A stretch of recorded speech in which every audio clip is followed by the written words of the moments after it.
Orthopaedic joke. నమస్కారం పూర్ణ గారు. నమస్కారం శ్రీనివాస్ గారు, బాగున్నారా?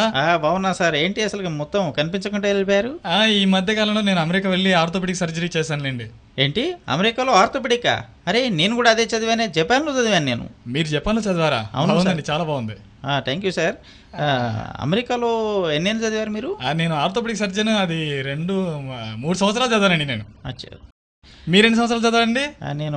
నేను కూడా అన్ని సంవత్సరాలు చదివానండి. ఇలాంటి టైం లోపల వారిద్దరి ముందు నుండి ఒక అతను కుంటుకుంటూ వెళ్తున్నాడు. అతన్ని చూసి శ్రీనివాస్ గారు, సార్ అతనికి బోధకాలు కదా?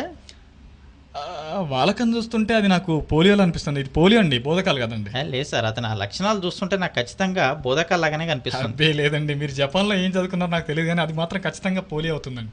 సరే ఇదంతా మనకెందుకు కానీ ఓ పని చేద్దాం, అతన్ని పిలిచి అడుగుదాం. ఏమయ్యా, ఏంటి సారు ఇట్రా, ఏమయ్యా నీకు బోధకాలు కదా? లేదండి, మీకు పోలియో కదండి.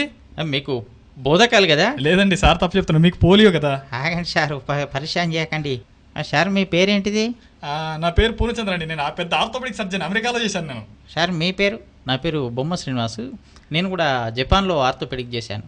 సార్ పూర్ణ సారు మీరేమన్నారు? అది ఖచ్చితంగా పోలియో అయి ఉంటుందండి. సార్ మీరేమన్నారు? అది ఖచ్చితంగా బోధకాలు అంటున్నాను. సార్ మీరు? పోలియో అండి. సార్ మీరు? బోధకాలు అంటున్నాను.